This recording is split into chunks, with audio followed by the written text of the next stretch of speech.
Everyone, this side Ishika Soni. तो मैं आपके सामने लेकर आ गई हूँ lecture number 3, cell the unit of life का। ठीक है, तो क्या हम लेक्चर नंबर 3 स्टार्ट करने से पहले लेक्चर नंबर 1 और लेक्चर नंबर 2 का थोड़ा बहुत रिवाइज कर ले, रिकैप कर लेते हैं। ठीक है, तो देखो लेक्चर नंबर 1 में मैंने क्या पढ़ाई थी, सेल पढ़ाई थी। What is cell? Cell is the structural and function unit of life. तो हम स्ट्रक्चरल यूनिट और फंक्शनल यूनिट क्यों बोलते हैं? किसी सेल को हम स्ट्रक्चरल यूनिट इसलिए बोलते हैं क्योंकि कोई भी ऑर्गेनिज्म छोटे छोटे सेल से मिलकर बना होता है, इसीलिए हम उसे स्ट्रक्चरल यूनिट बोलते हैं। अब फंक्शनल यूनिट क्यों बोलते हैं? देखो, किसी भी ऑर्गेनिज्म की बेसिक नीड को फुलफिल करता है, इसीलिए हम क्या बोलते हैं? फंक्शनल यूनिट बोलते हैं। बेसिक नीड जैसे कि ग्रोथ, रिप्रोडक्शन, एक्सक्रिएशन, डाइजेशन जैसे। ठीक है, अब हम बात करते हैं सेल थ्योरी के बारे में। तो पहले साइंटिस्ट कौन थे सेल थ्योरी में? एंटन वॉन लीवेनहुक। एंटन वॉन लीवेनहुक ने क्या काम किया था? डेड सेल को डिस्कवर किया था। डेड सेल को डिस्कवर किया तो किससे डिस्कवर किया था? कॉर्क सेल से। ठीक है, अब सेकंड साइंटिस्ट आते हैं रॉबर्ट हुक। रॉबर्ट हुक ने क्या किया था? लिविंग सेल को डिस्कवर किया था। थर्ड साइंटिस्ट कौन आते हैं? Robert brown. रॉबर्ट ब्राउन ने क्या किया था? न्यूक्लियस को डिस्कवर किया था। ठीक है, अब हम बात करते 1838 पे स्लीडन आते हैं। स्लीडन कौन थे? जर्मन बोटेनिस्ट थे। उन्होंने किस पे काम किया था? प्लांट सेल पे। उन्होंने क्या बताया था? कोई भी ऑर्गेनिज्म है, मतलब कोई भी प्लांट है, वो किससे मिलकर बना होता है? सेल और उसके प्रोडक्ट से मिलकर बना होता है। ठीक है, और फिर उसके बाद कौन आते हैं? स्वान आते हैं 1839 पे। वो कौन थे? जर्मन जूलॉजिस्ट थे।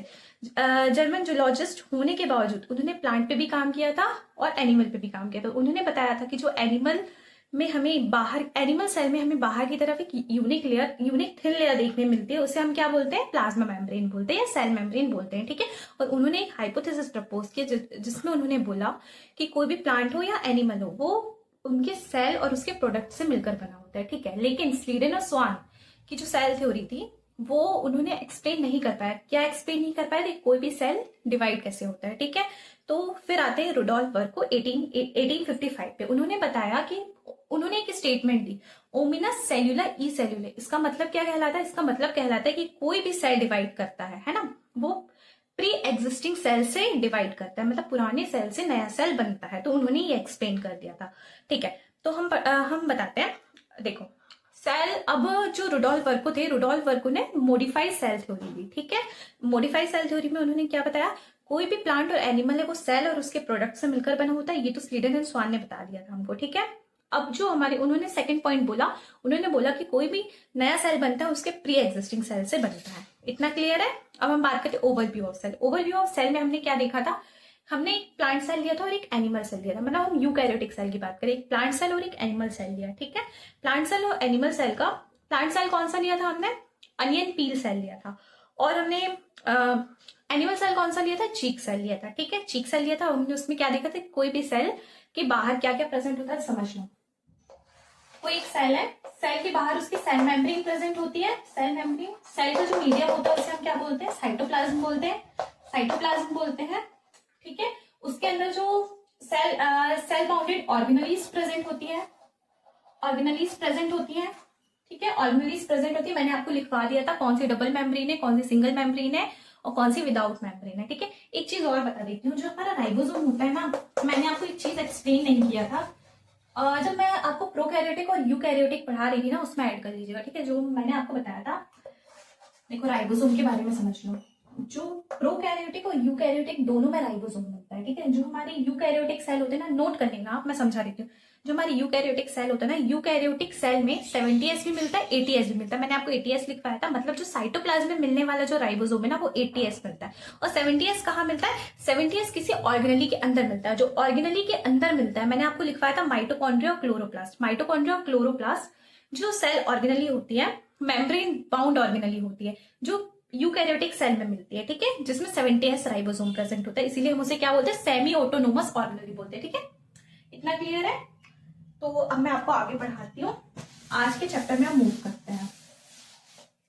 चलो स्टार्ट करते हैं। आज का हमारा टॉपिक क्या है? Prokaryotic cell. तो हम प्रोकैरियोटिक सेल को कैसे पढ़ने वाले हैं? ठीक है, प्रोकैरियोटिक सेल, तो हम प्रोकैरियोटिक सेल को कैसे पढ़ने वाले हैं? सबसे पहले हम जानेंगे प्रोकैरियोटिक सेल के फीचर्स क्या कहलाते हैं। What is prokaryotic cell? तो उसके नाम पे घुस जाते हैं। What is pro? प्रो मतलब पहले, मतलब प्रिमिटिव टाइप ऑफ सेल को हम बोलते हैं। का रिकैप कर लिया, अब हम स्टार्ट करते हैं अपना टॉपिक आज का। आज का हमारा टॉपिक क्या है? Prokaryotic cell. ठीक है, तो सब लोग हेडिंग डाल लीजिए।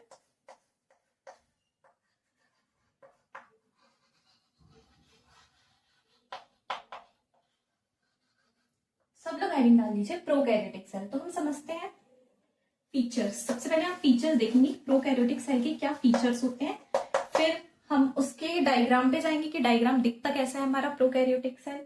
ठीक है, तो सबसे पहले हम बात करते हैं फीचर्स की। जितने भी बैक्टीरिया होते हैं ना, बैक्टीरिया सेल्स आर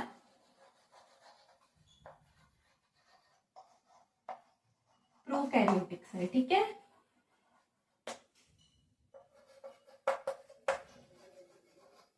देखो प्रोकैरियोटिक सेल्स हमें जितने भी बैक्टीरिया होते हैं वो प्रोकैरियोटिक सेल्स होते हैं। अब एक चीज सोचो, क्या बैक्टीरिया हमारी आंखों में दिखता है? नहीं दिखता ना, मतलब उसका साइज कैसा होगा? बहुत छोटा होगा। तो हमारे प्रोकैरियोटिक का साइज क्या होता है? 1 to 2 या 3 to 5 माइक्रोमीटर, है ना, यही होता है ना किसी बैक्टीरिया का साइज। तो हम नेकेड आई से तो बैक्टीरिया को देख नहीं सकते, इतने छोटे होते हैं। इसका मतलब इतने छोटे बैक्टीरिया होते हैं तो वो कितने फास्ट मल्टीप्लाई करते होंगे, क्योंकि उनको अपनी जनरेशन आगे बढ़ाना है। अब छोटे हैं तो उनका लाइफ स्पान भी कम होता होगा, है ना। तो उनको तो हम क्या लिख सकते हैं? Faster multiply than eukaryotes. देखो फास्ट मल्टीप्लाई करते हैं यूकैरियोट्स। यूकैरियोट्स बड़े कहलाते हैं ना, साइज में बड़े होते हैं। अपन अपने अंदर सेल्स कैसे होते हैं? यूकैरियोट्स टाइप के होते हैं ना, तो वो बड़े होते हैं। तो किसके कंपैरिजन में फास्ट मल्टीप्लाई करते हैं? यूकैरियोट्स के कंपैरिजन। अब थर्ड हम क्या लिख सकते हैं?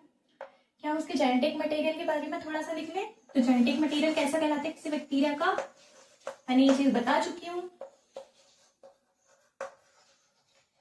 जेनेटिक मटेरियल कैसा होता है? नेकेड होता है। नेकेड का मतलब without envelope, without envelope. Clear है? विदाउट एनवेलप होता है, नेकेड होता है, विदाउट एनवेलप होता है, साइटोप्लाज्म में फ्लोट करता रहता है ना। क्लियर है? देखो अब हम शेप की बात करते हैं। अब बैक्टीरिया के कुछ डिफरेंट डिफरेंट शेप्स होते हैं, है ना। तो शेप देख लेते हैं।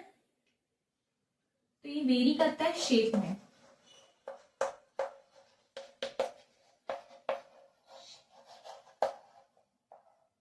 शेप में भी वेरी करता है और साइज में भी वेरी करता है। ठीक है, चलो तो हम समझते हैं शेप ऑफ बैक्टीरिया।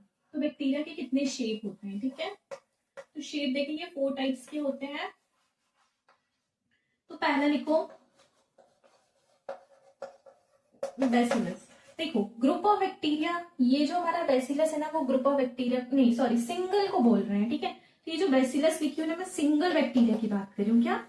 सिंगल की बात कर रही हूँ। अब मैं प्लूरल में क्या लिख सकती हूँ? प्लूरल, प्लूरल में लिखूंगी बेसिलाई, बेसिलाई। ठीक है, और ये जो होता है ना, वो मोस्ट कॉमन शेप कहलाता है, मोस्ट कॉमन होता है। ठीक है, मतलब बहुत ज्यादा मिलने वाला जो नॉर्मल होता है ना, वो मोस्ट कॉमन होता है। और इसका शेप कैसा होता है? रॉड शेप होता है। कैसा होता है? रॉड शेप होता है। ठीक है, अब हमारा सेकंड आता है कोकस। कोकस में क्या आ जाता है? कोकस, कोकस, कोकस, कोकस मतलब स्फेरिकल, स्फेरिकल, स्फेरिकल मतलब राउंड होता है। ठीक है, हम कोकस को प्लूरल में बोलेंगे कोकाई। क्या बोलेंगे? कोकाई। प्लूरल में मैं क्या लिख सकती हूँ? कोकाई लिख सकती हूँ। ठीक है, और थर्ड हो जाएगा हमारा स्पाइरिलियम। स्पाइरिलियम, स्पाइरिलियम मतलब स्पाइरल शेप। स्पाइरल समझते हो? स्पाइरल मतलब ऐसा ऐसा। ठीक है, स्पाइरल शेप। और फोर्थ हमारा हो जाएगा विब्रियो। विब्रियो प्लूरल में हम क्या बोलेंगे? विब्रियम। सॉरी, ये इसका विब्रियो प्लूरल हो जाएगा और सिंगुलर हमारा विब्रियम हो जाएगा। ठीक है, और ये कैसा होता है? Comma shape. कैसा होता है? Comma shape. कॉमा शेप मतलब कैसा? ऐसा। ठीक है, ऐसे बैक्टीरिया को हम विब्रियम बोलते हैं। तो ये हमारा शेप हो गया है किसी बैक्टीरिया के। 4 शेप मिलते हैं, तो इसको आप नोट कर लो जल्दी से।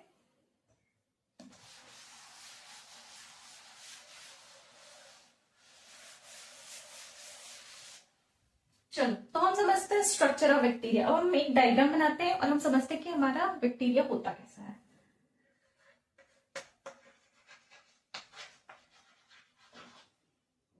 हम देखेंगे किसी बैक्टीरिया का स्ट्रक्चर या प्रोकैरियोटिक सेल का स्ट्रक्चर।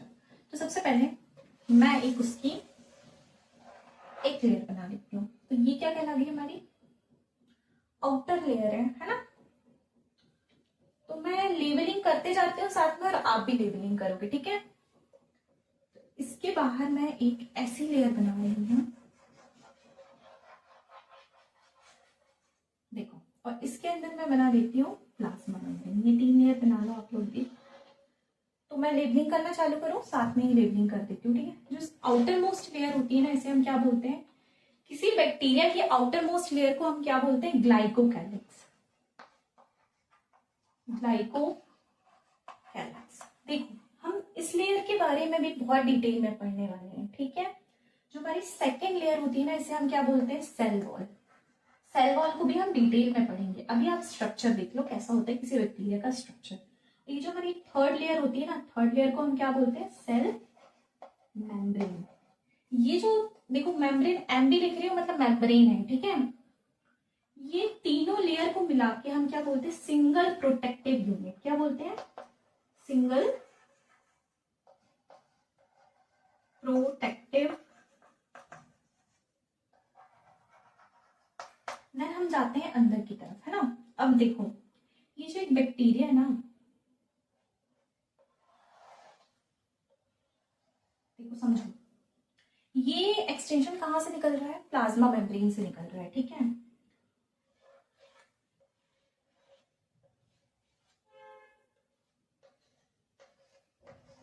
देखो समझो, ये जो है ना, इसको हम क्या बोल रहे हैं, फ्लैजेला। देखो ये जो है ना, इसको हम क्या बोल रहे हैं, फिम्ब्रिया। और ये जो हमारी थर्ड लेयर है ना, इसको मैं क्या बोल रही हूँ, पिलाई। पिलाई। ये तीनों को मिला के हम क्या बोलते हैं, सरफेस स्ट्रक्चर। सरफेस स्ट्रक्चर, ठीक है। क्लियर हुआ। सबसे बाहर वाली लेयर को हम ग्लाइकोकैलिक्स बोलेंगे, सेकेंड लेयर को सेल वॉल बोलेंगे, उससे अंदर वाली को सेल मेम्ब्रेन बोलेंगे। ये तीनों लेयर को मिला के हम क्या बोलते हैं, सिंगल प्रोटेक्टिव यूनिट बोलते हैं। अब हम मूव करते हैं सरफेस स्ट्रक्चर की तरफ। तो पहला क्या हो जाएगा, फ्लैजिला, देन फिम्ब्री, देन पिलाई। और इन तीनों को मिला के हम क्या बोलते हैं, सरफेस स्ट्रक्चर बोलते हैं। तो हम सरफेस स्ट्रक्चर को बहुत डिटेल में पढ़ने वाले हैं, ठीक है, हर एक चीज को। तो अब देखो, अब हम इसमें कहाँ पे आते हैं, इसके जेनेटिक मटेरियल को बनाते हैं। ये जो हमारा जेनेटिक मटेरियल है ना, ये कैसा होता है, इसको हम क्या बोलते हैं, न्यूक्लियोइड बोलते हैं। क्या बोलते हैं, होता कैसा है, नेकेड होता है, फ्लोट करता रहता है साइटोप्लाज्म में। अच्छा अब एक और चीज समझो, जो हमारा बैक्टीरिया होता है ना, उसमें ना कुछ ऐसे गोल गोल ना स्ट्रक्चर मिलता है, जिसको हम क्या बोलते हैं, प्लाज्मिड बोलते हैं। क्या बोलते हैं, प्लाज्मिड। अब क्वेश्चन आ रहा होगा प्लाज्मिड मतलब क्या, है ना। तो प्लाज्मिड मतलब होता है एक्स्ट्रा क्रोमोसोमल मटेरियल। जो प्लाज्मिड होता है किसी भी, देखो एक चीज समझना, जो हमारे बैक्टीरिया होते हैं ना, बैक्टीरिया को एक्स्ट्रा रेजिस्टेंट जो प्रोवाइड करता है ना, वो प्लाज्मिड करता है। मतलब देखो नॉर्मल बैक्टीरिया, जैसे कोई होता है ना एंटीबायोटिक रेजिस्टेंट, मतलब कोई हम एंटीबायोटिक किसी बैक्टीरिया में डाल रहे हैं, वो नहीं मर रहा है, तो उसको एंटीबायोटिक से प्रोटेक्शन मिल रही है ना, कुछ ऐसी चीज जो बना रहा है, वो कौन बनाता है, प्लाज्मिड बनाता है। जैसे हम क्या बोलते हैं, एक्स्ट्रा क्रोमोसोमल मटेरियल। हर एक सेल पे नहीं होता है, हर एक प्रोकैरियोटिक सेल में प्लाज्मिड नहीं मिलता है, कुछ कुछ सेल में मिलता है, इसीलिए हम इसे क्या बोलते हैं, एक्स्ट्रा क्रोमोसोमल मटेरियल। जब मैं प्लाज्मिड पढ़ाऊंगी ना, तो लिखवा दूंगी एक्स्ट्रा क्रोमोसोमल मटेरियल, ठीक है।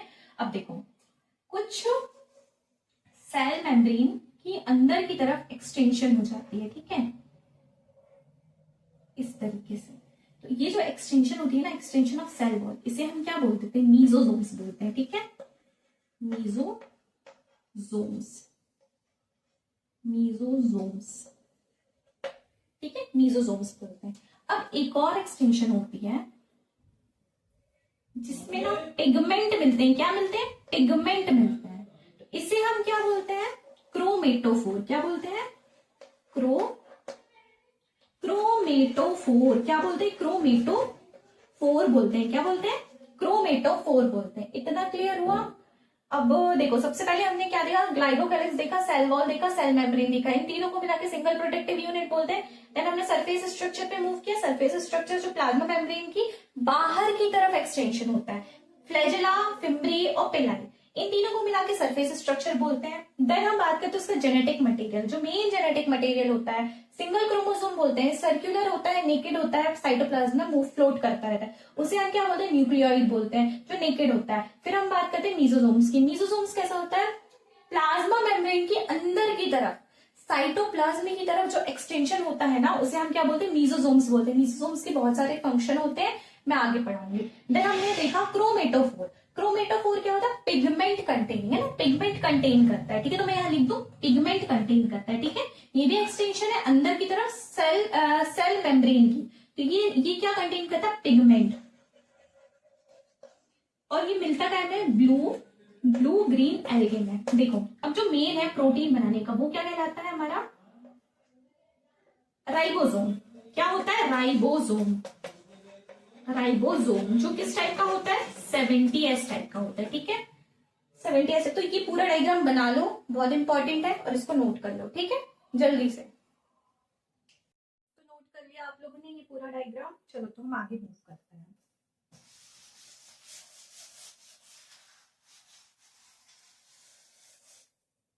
देखो तो सबसे पहले हम बात करेंगे सिंगल प्रोटेक्टिव यूनिट, जिसे हम क्या बोलते हैं, सेल एनवेलप बोलते हैं। तो सबसे पहले हम बात करेंगे सेल एनवेलप की।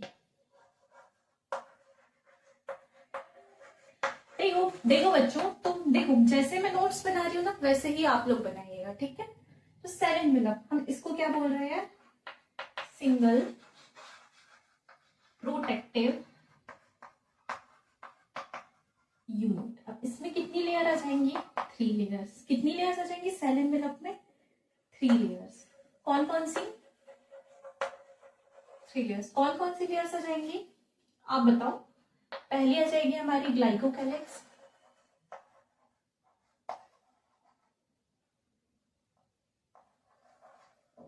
YX कैलिक्स, सॉरी मैंने गलत लिख दिया, स्पेलिंग गलत हो गई है, ग्लाइकोकैलिक्स। सेकेंड लेयर कौन सी आ जाएगी हमारी, सेकेंड हम कहा मूव करे थे, सेल पर। एंड थर्ड कौन सी हो जाएगी हमारी, सेल मेम्ब्रेन।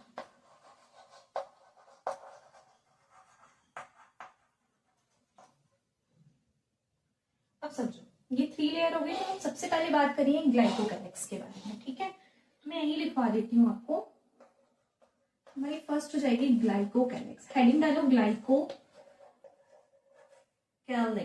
तो ग्लाइकोकैलिक्स का फंक्शन क्या है, हमारी जो ग्लाइकोकैलिक्स होती है ना, वो म्यूकोपॉलीसेक्राइड से मिलकर बनी होती है। किससे मिलकर बनी होती है, mucopolysaccharide, made up of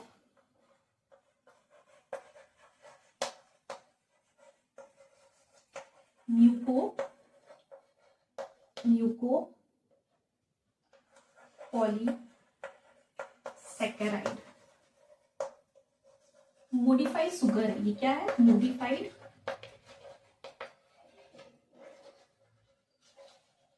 sugar है। देखो ग्लाइकोकैलिक्स आउटरमोस्ट लेयर कहलाती है किसकी, किसी भी बैक्टीरिया की या प्रोकैरियोटिक सेल की आउटरमोस्ट लेयर को हम बोलते हैं ग्लाइकोकैलिक्स, जो किससे मिलकर बनी होती है, म्यूकोपॉलीसेक्राइड, जो मोडिफाइड सुगर कहलाती है। इतना क्लियर है। देखो अब जो हमारी ग्लाइकोकैलिक्स होती है ना, वो भी 2 टाइप्स की होती है। एक कौन कौन सी होती है, एक होती है हमारी स्मूथ,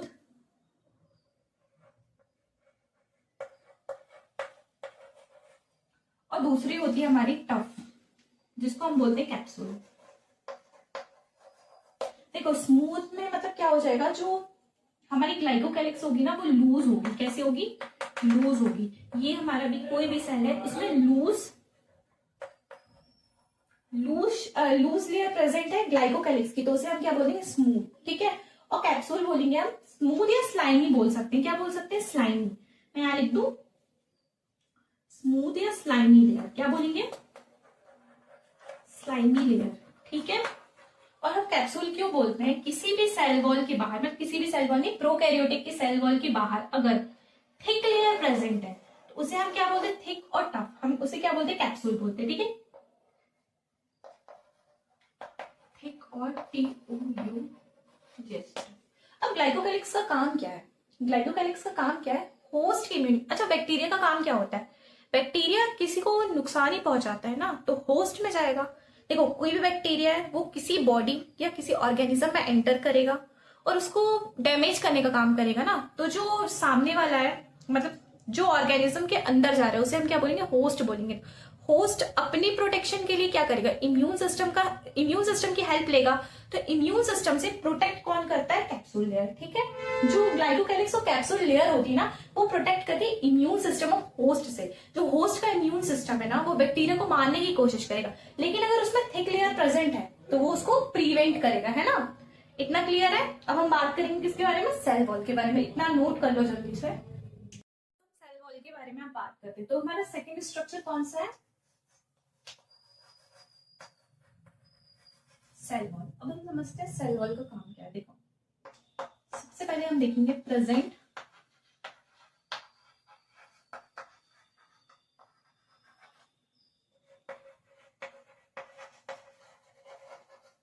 देखो, सारी की बैक्टीरिया सेल में प्रेजेंट होती है cell wall, accept mycoplasma.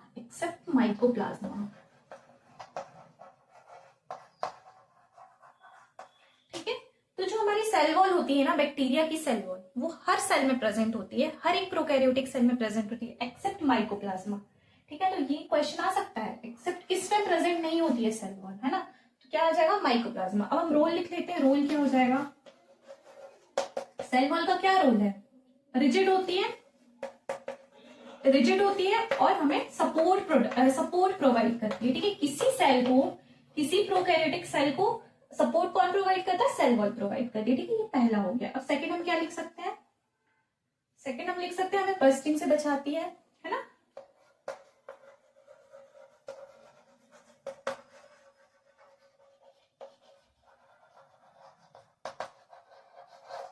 Bursting से प्रिवेंट करती है, कोलैप्सिंग से प्रिवेंट करती है ना, सपोर्ट प्रोवाइड करती है, रिजिड होती है, प्रिवेंट करती है बर्स्टिंग से, और हमें कोलैप्सिंग से भी बचाती है। ठीक है,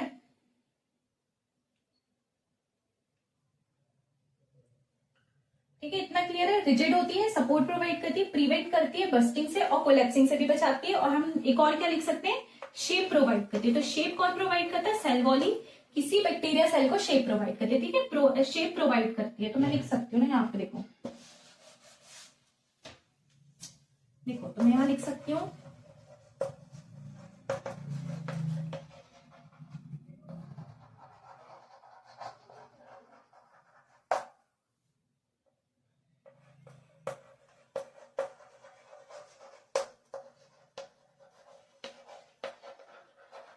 देखो, सपोर्ट प्रोवाइड करती है। ठीक है, ये 4 रोल है, बहुत इंपॉर्टेंट है, पेपर में हमेशा पूछे जाते हैं, तो याद कर लो आप इसको और लिख लो, है ना।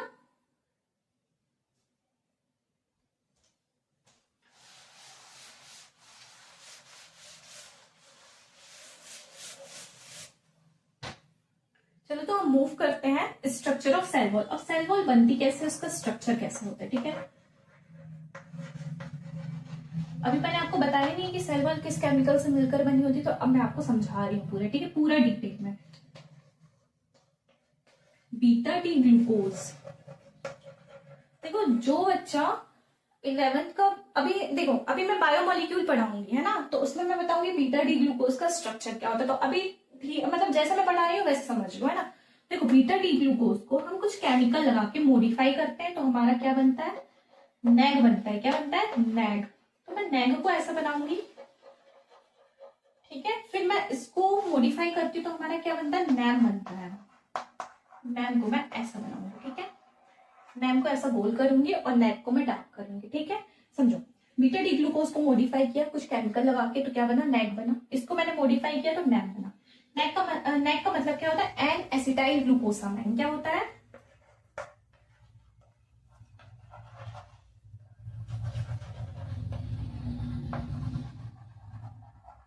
और नैम क्या होता है? एन एसिटाइल मर्म्यूरिक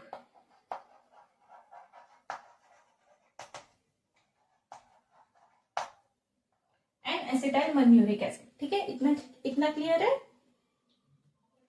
अब मैं क्या करूंगी, मैं इसको रफ कर लेती हूँ, देन समझाती हूँ स्ट्रक्चर कैसा होता है। इतना लिख लिया आप लोगों ने?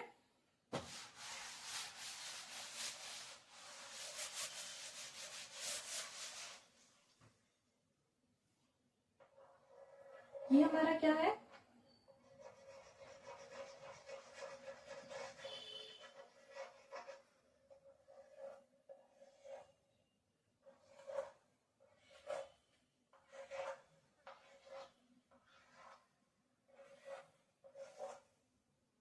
देखो मैं अच्छे से बनाती हूँ ना।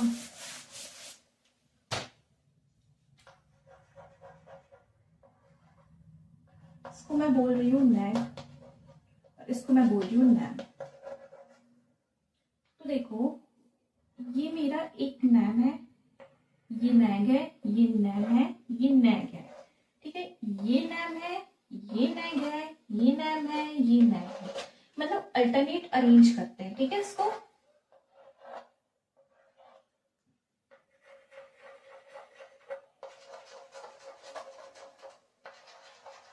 ये नैग है। ठीक है,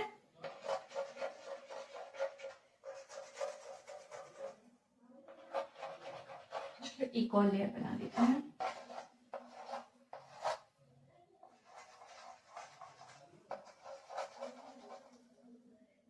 ये हमारा नैम है। नैम में मैं क्या लगा दूंगी, अमीनो एसिड की चेन। ठीक है, ऐसे अमीनो एसिड की ऐसे ऐसे चेन लगा दूंगी मैं। ठीक है,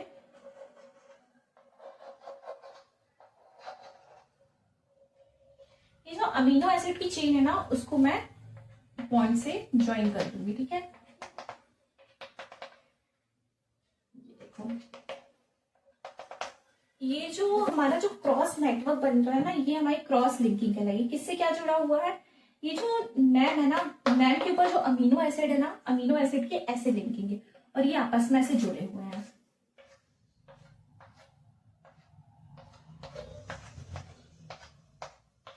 क्रॉस लिंकिंग किसके बीच में होती है,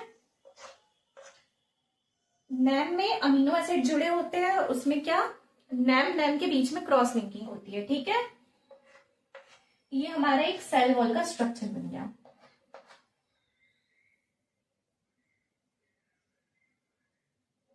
तो क्या मैं लिख सकती हूँ, ये आपने नोट कर लिया। ये देखो ये अमीनो एसिड है, यहां लिख देती हूँ मैं, यहां पे लिख देती हूँ non cellulosic polysaccharide saccharide plus amino acid. इसे हम क्या बोलते हैं, पेप्टिडोग्लाइकन। तो हमारी सेल वॉल किससे मिलकर बनी होती है, किसी बैक्टीरिया की cell wall non cellulosic polysaccharide plus amino acid. जो नॉन सेल्यूलोसिक पॉलीसेकेराइड है ना, उसे हम क्या बोलते हैं, पेप्टिडोग्लाइकन। क्या बोलते हैं इसको, पेप्टिडोग्लाइकन। इतना क्लियर हुआ। तो सेल वॉल का स्ट्रक्चर कुछ ऐसा होता है और ये non cellulosic polysaccharide plus amino acid से मिलकर बनी होती है। ठीक है, एक और इंपॉर्टेंट पॉइंट है, इतना नोट कर लो, देन इंपॉर्टेंट पॉइंट लिखवा देती हूँ।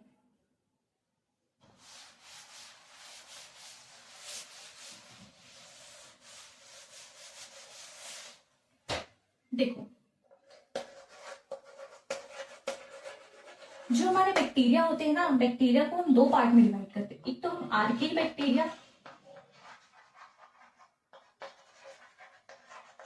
एक काम करो ये पॉइंट अभी नहीं करवाते, जो बायोलॉजिकल क्लासिफिकेशन पढ़ाऊंगी ना तभी समझा दूंगी, वरना आप लोग कंफ्यूज हो जाओगे। ठीक है, सेल वॉल क्लियर है। अब हम बात करेंगे सेल मेम्ब्रेन के बारे में। ठीक है,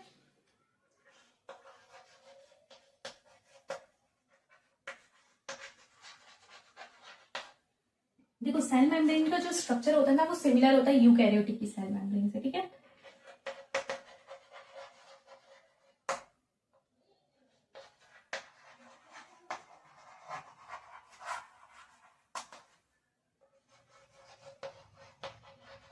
जो हमारी सेल मेम्ब्रेन होती है ना, ये थर्ड है। ठीक है, जो हमारी सेल मेम्ब्रेन होती है लिपिड बाइलेयर होती है। कैसी होती है,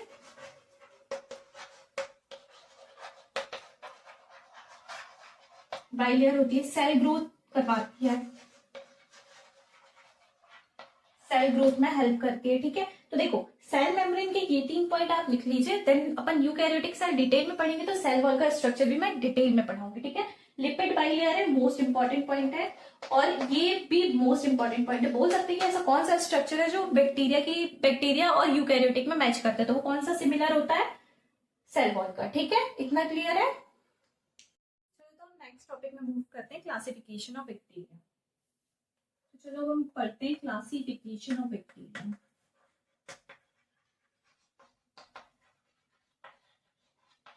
देखो एक क्लासिफिकेशन तो हमने पढ़ लिया है, कौन सा क्लासिफिकेशन, 2 टाइप से हम क्लासिफाई करेंगे बैक्टीरिया को on the basis of shape. पहला हमने किसमें क्लासिफाई करी है, शेप में क्लासिफाई कर चुके। कौन कौन से शेप थे, बैसिलस, कोकस, विब्रियो और स्पीरिलियम। ठीक है, ये 4 शेप के बारे में हमने पढ़ लिया है। अब हम बात करते हैं on the basis of thickness of cell envelope। देखो समझो, थिकनेस ऑफ सेल एनवेलप के बेसिस में अब हम मतलब क्लासिफाई करेंगे किसको, बैक्टीरिया को। तो ये बैक्टीरिया की स्पेलिंग गलत लिखती हूँ, बैक्टीरिया। ठीक है, तो थिकनेस मतलब कितनी मोटी सेल एनवेलप है, सेल एनवेलप में कितनी लेयर्स आती है, ग्लाइकोकैलिक्स, सेल वॉल और सेल मेम्ब्रेन। इन तीनों की थिकनेस के बेसिस पे हम डिफाइन करेंगे किसको, बैक्टीरिया को। अब 2 टाइप में डिफाइन करते हैं हम, एक होता है हमारा ग्राम पॉजिटिव बैक्टीरिया और एक होता है हमारा ग्राम नेगेटिव बैक्टीरिया। हम ग्राम पॉजिटिव ग्राम नेगेटिव हम किसके बेसिस पे बोल रहे हैं, स्टेन के बेसिस पे। कैसे, कौन से बैक्टीरिया जो स्टेन ले लेंगे और जो स्टेन छोड़ देंगे। ठीक है, देखो अब मैं समझाऊंगी आपको स्टेनिंग टेक्निक भी। सबसे पहले देख लो ग्राम पॉजिटिव के एग्जाम्पल कौन कौन से। तो पहले एग्जाम्पल में लिख सकती हूँ यहाँ पे माइको बैक्टीरिया। ठीक है, और दूसरा मैं क्या लिख सकती हूँ, स्ट्रिप्टोमाइसिस। ठीक है,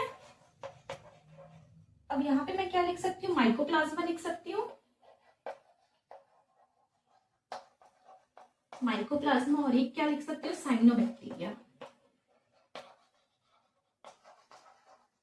और यहां पे मैं क्या लिख सकती हूँ, एक एग्जांपल और देख लो जो कॉमन है, फ्रेंकिया।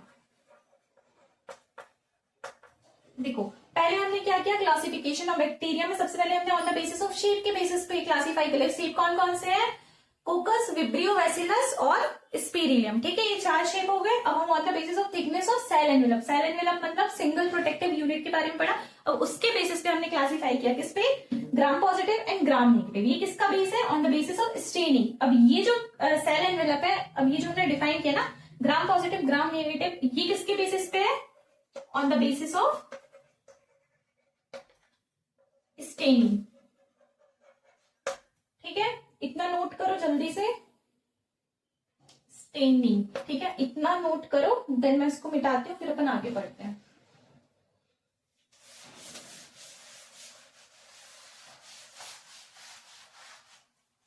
देखो अब हम पढ़ेंगे स्टेनिंग टेक्निक। ठीक है,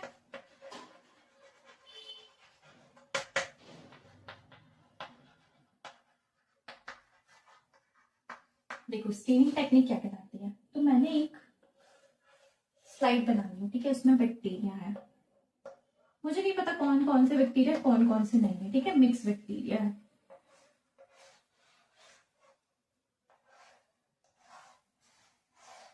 देखो आप समझो,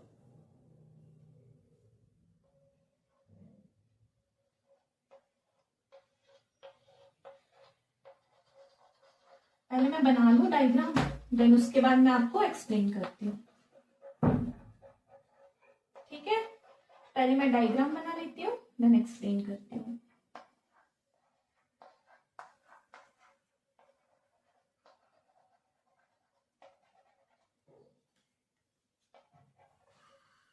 देखो सबसे पहले मैं क्या करूंगी, स्टेन में कोई भी स्टेन ले लूंगी। ठीक है, क्रिस्टल वॉयलेट स्टेन लेती हूँ, इस बैक्टीरिया में मैं डाल देती हूँ। कौन सी स्टेनिंग लूंगी, क्रिस्टल वॉयलेट, कौन से स्टेन? क्रिस्टल वॉयलेट, ठीक है। मैंने क्रिस्टल वॉयलेट स्टेन इस पे डाल दिया, तो ये सब कलर कलर के हो गए, ठीक है। अब मैंने इसको क्या किया, डी स्टेन कर दिया, डी स्टेन, ठीक है। डी स्टेन मतलब ग्लिसरीन वगैरह से मैंने उसको धो दिया, किसको धो दिया? बैक्टीरिया को धो दिया, ठीक है। तो मैंने डी स्टेन कर दिया। जो डी स्टेन हुआ ना, कुछ बैक्टीरिया ऐसे बैक्टीरिया है जो स्टेन, जिसमें स्टेन रह जाती है और जिसमें स्टेन नहीं रहती है, ठीक है। दो टाइप के बैक्टीरिया मिल गए। जिसमें स्टेन रह जाती है उसे मैं क्या बोलूंगी? Gram positive. क्या बोलूंगी? Gram positive. और जिसमें स्टेन नहीं रहती उसे मैं क्या बोलूंगी? ग्राम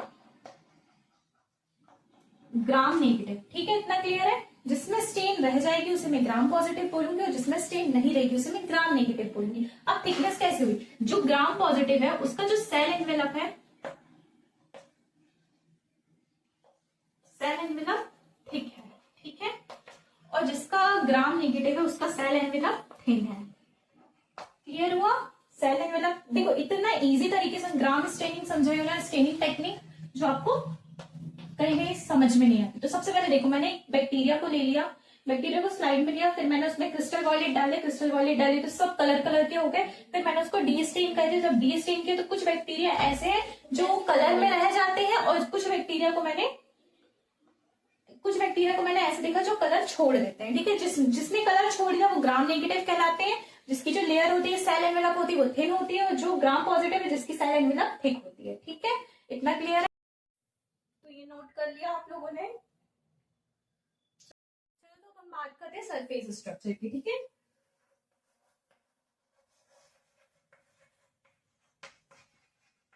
देखो, सरफेस स्ट्रक्चर में क्या क्या चीजें आई थी? सरफेस स्ट्रक्चर में हमारा फ्लैजेला था, पिलाई थी और फिम्ब्रे था, ठीक है।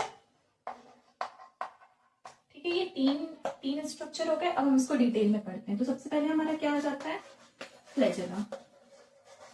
तो सबसे पहले हम फ्लैजेला के बारे में पढ़ेंगे। What is flagella? फ्लैजेला क्या होता है? देखो, कोई भी बैक्टीरिया है वो मोटाइल भी हो सकता है, नॉन मोटाइल भी हो सकता है। मोटाइल मतलब मूव करने वाला, ठीक है। मोटिलिटी मतलब हम मूवमेंट को डिफाइन करेंगे। मोटिलिटी मतलब कोई भी चीज जो मूव कर सकती है, ठीक है, मोटाइल बोलेंगे उसको। और नॉन मोटाइल मतलब वो नहीं मूव कर सकते। तो हम बोल सकते हैं bacteria can be motile, bacteria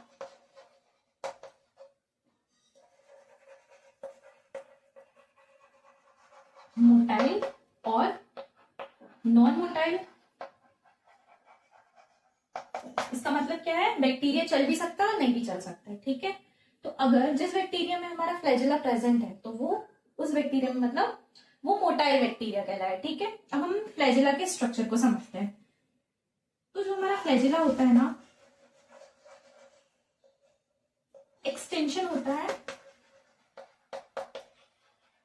from surface, ठीक है। समझो, किसी भी फ्लैजेला मतलब वो कहां से एक्सटेंड होता है? सेल वॉल से, सेल मेम्ब्रेन से बाहर तक एक्सटेंड होता है। वो कैसा होता है? एक्सटेंड होता है, ठीक है। और फ्लैजेला कैसा होता है? फिलामेंटस होता है। कैसा होता है? फिलामेंटस होता है, ठीक है। फिलामेंटस होता है। अब हम कोई भी फ्लैजेला को बनाते हैं। सपोज ये हमारी वॉल है, ठीक है, और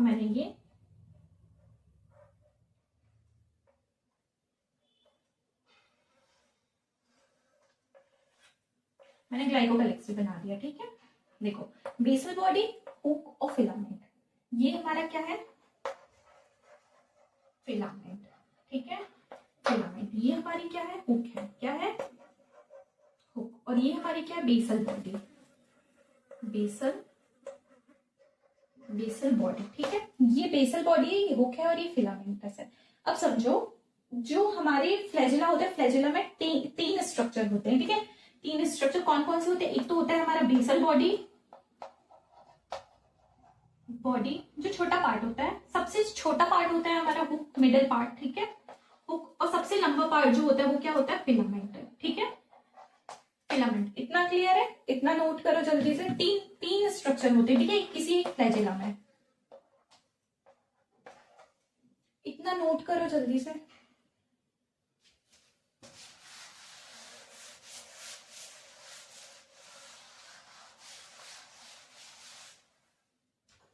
देखो, अब हम फ्लैजिला के अरेंजमेंट और नंबर पे हम डिफाइन करेंगे किसी बैक्टीरिया को, ठीक है।